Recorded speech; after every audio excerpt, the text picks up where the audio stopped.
안녕하세요. POT 수기운동 연구소입니다. 오늘은 신경해부학을 다루는 인간의 뇌와 신경계 구조 및 기능에 대해서 설명하도록 하겠습니다. 우리 몸은 수많은 기관들이 서로 협력하면서 생명을 유지하고 있습니다.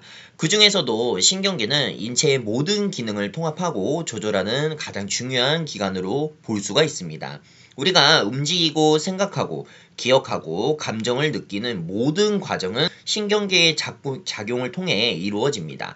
특히 우리 재활 분야나 그 다음에 물리치료, 작업치료 분야에서는 뇌와 신경계 구조는 정말 중요합니다. 그래서 뇌졸중, 파킨슨병과 치매, 척수 손상 같은 다양한 신경계 질환 환자들의 기능 회복을 위해서 손상된 신경 구조와 그 역할을 이해하는 것이 중요합니다. 이번 PPT 강의를 통하여 신경계의 기본 개념부터 한 신경세포의 구조, 중추신경계와 말초신경계, 그리고 뇌와 주요 구조와 기능까지 간단하게 오늘 설명해 드리도록 하겠습니다.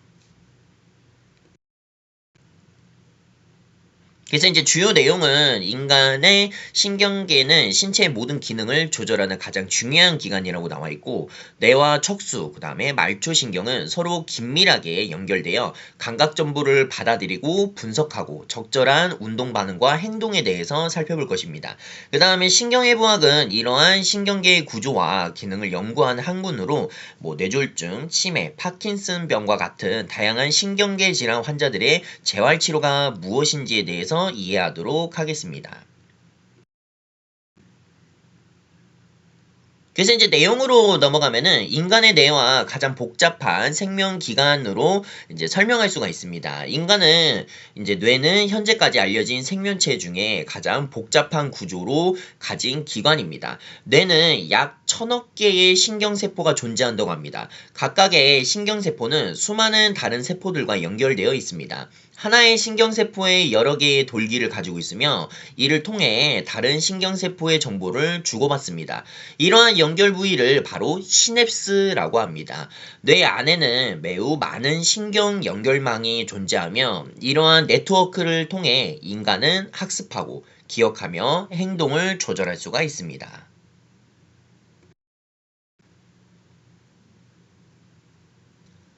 그래서 이제 뇌와 행동의 관계를 또 볼 수가 있는데, 뇌가 인간의 행동과 밀접한 관련이 있다는 사실은 뇌 손상 환자의 연구를 통해서도 많이 밝혀져 왔습니다.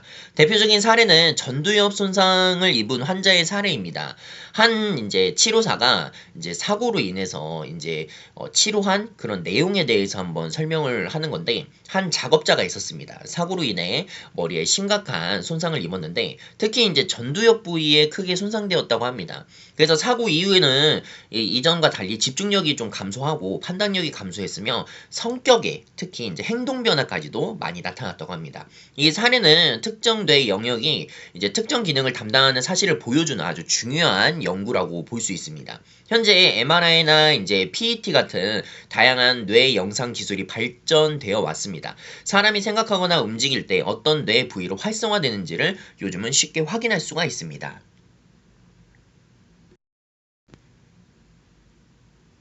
그래서 이제 신경계란 무엇인지를 알아야 되는데, 이제 신경계란 우리 몸 안팎에서 발생하는 다양한 정보를 받아들이고 분석하여 이제 적절한 반응을 만들어내는 기관입니다.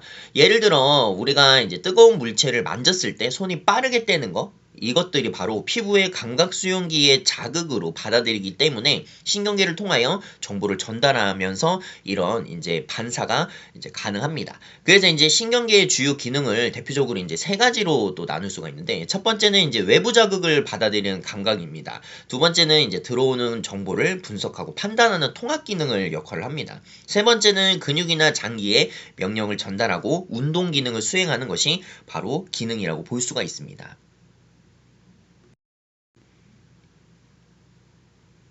그래서 이제 신경세포, 즉 이제 뉴론이라는 구조에 대해서 살펴볼 수가 있는데, 신경계의 기본 단위는 바로 신경세포, 즉 뉴론입니다. 신경세포는 크게 세 가지 구조로 구성됩니다. 첫 번째는 이제 세포체입니다. 세포체에는 핵이 존재하고 있으며 신경세포의 생명을 유지하는 중심 역할을 합니다. 두 번째는 이제 가지돌기라고 볼 수가 있는데, 가지돌기는 이제 다른 신경세포에 전달하는 정보를 받아들이는 역할을 합니다. 세 번째는 바로 축삭인데, 축삭은 후각은 신경 정보를 다른 신경세포나 근육으로 전달하는 긴 돌기를 말합니다. 이러한 신경세포들이 서로 연결되어 복잡한 이제 신경망을 형성하고 이를 통해 우리 몸의 모든 활동을 조절하게 됩니다. 그래서 이제 신경계의 전체 구조를 볼 수가 있는데 첫 번째는 이제 중추신경 CNS가 볼 수 있습니다. 중추신경계는 뇌와 척수로 구성되어 있으며 우리 몸에 이제 우리 몸을 조절하는 중심 역할을 담당합니다. 그다음에 두 번째는 말초신경의 이제 PNS가 볼 수가 있는데 말초신경계는 뇌와 척수를 제외한 모든 신경 구조에 의미하며 중추신경계와 신체 각 부위를 연결합니다. 즉 중추신경계는 지휘본부라고 볼 수가 있으며 말초신경계는 정보를 전달하는 통신망이라고 대표적으로 예시를 볼 수가 있습니다. 이제 중추신경계부터 볼 건데 중추신경계는 뇌와 척수로 이루어져 있습니다. 뇌는 감각 정보를 분석하고 운동의 명령을 만드는 역할을 하며 척수는 뇌와 신체 사이에 정보를 전달하는 통로 역할을 담당합니다. 중추신경계는 기억, 학습, 감정, 운동 조절 등의 인간의 고위 기능을 담당합니다. 따라서 중추신경계 손상은 운동장애뿐 아니라 인지 기능과 일상생활 수행 능력에도 큰 영향을 줄 수가 있습니다. 그 다음에 이제 PNS 말초신경이 있는데 말초신경은 중추신경계의 신체를 연결하는 구조입니다. 말초신경에는 크게 뇌신경과 척수신경으로 구성됩니다. 뇌신경은 12쌍으로 이루어져 있으며 얼굴, 눈, 청각, 후각 등의 머리와 관련된 기능을 담당합니다. 그 다음에 척수신경은 31쌍으로 이제 구성되며 몸통과 팔다리 감각을 그 다음에 운동을 조절하는 기능을 담당하고 있습니다. 다음은 이제 뇌신경으로 볼 수가 있습니다. 뇌신경은 뇌에서 직접 나오는 12개의 신경을 의미합니다. 각각의 뇌신경은 서로 다른 기능을 담당합니다. 예를 들어 후각신경은 냄새를 감지하고 시각신경은 시각 정보를 전달합니다. 3차신경은 얼굴 감각을 담당하고 있으며 얼굴신경은 얼굴의 표정을 조절합니다. 또한 미주신경은 심장, 소화기관 등의 다양한 내부 장기를 기능을 조절하는 데 관여하고 있습니다.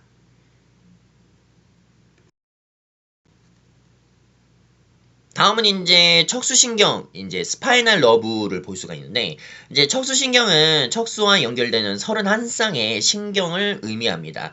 척수신경은 감각 정보를 받아들이는 감각신경의 근육의 움직임을 조절하는 운동신경으로 대표적으로 구성이 됩니다.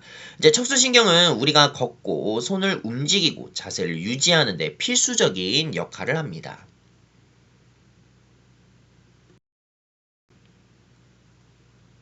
다음은 이제 체성신경계인데 체성신경계는 우리가 의식적으로 조절하는 움직임과 관련된 신경계입니다. 피부의 촉각, 통증, 온도 감각을 전달하고 골격근의 움직임을 조절합니다. 예를 들어 물건을 잡거나 걷는 행동은 체성신경계의 정확한 이제 작용으로 이루어집니다.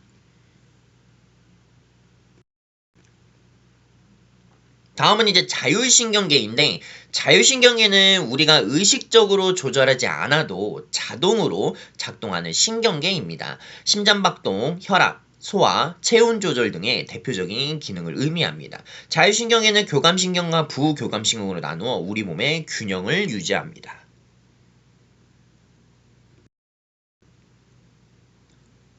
다음은 이제 척수의 구조와 기능을 볼 건데 척수는 뇌의 신체를 연결하는 중요한 통로를 의미합니다. 척수는 감각 정보를 뇌로 전달하고 뇌에서 내려오는 운동 명령을 근육으로 전달합니다. 또한 빠른 반응이 필요한 반사 운동을 조절하는 역할도 담당합니다. 다음은 이제 뇌줄기를 볼 건데, 이제 뇌줄기는 생명을 유지하는 데 매우 중요한 구조입니다. 뇌줄기는 숨내, 다리내, 중간내로 구성되어 있습니다. 그래서 호흡, 심장박동, 혈압 조절 등의 생명을 유지하는 기본적인 기능이 바로 이곳에서 조절됩니다.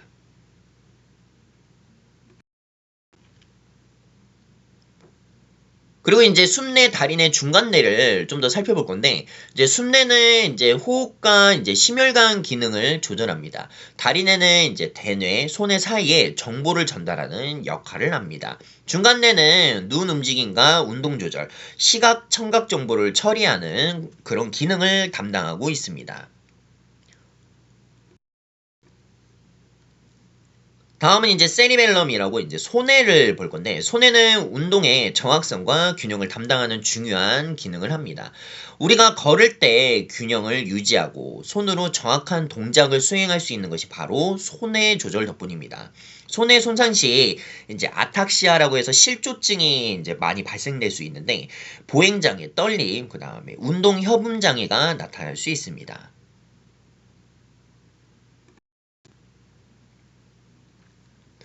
다음은 이제 사인회입니다. 사인회는 이제 시상과 시상하부로 구성되어 있습니다.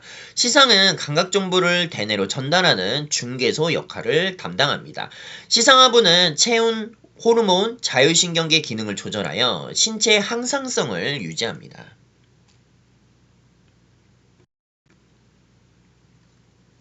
다음은 이제 대뇌방구를 볼 수 있습니다. 그래서 이제 대뇌는 인간의 가장 고등한 기능을 담당한다고 합니다. 대뇌에서는 생각, 기억, 언어, 판단, 감정, 학습을 이루어집니다. 또한 의식적인 움직임을 계획하고 실행하는 역할도 담당합니다.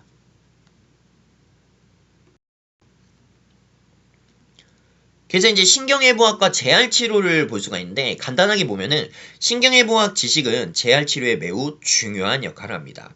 그래서 이제 뇌졸중 환자의 운동장애나 치매 환자의 인지저하, 파킨슨병 환자의 움직임 문제 등은 모두 신경계 구조와 관련되어 있습니다.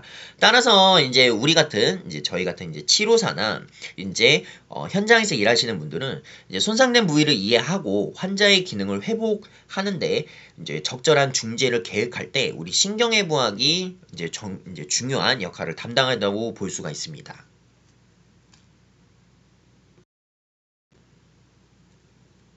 결론입니다.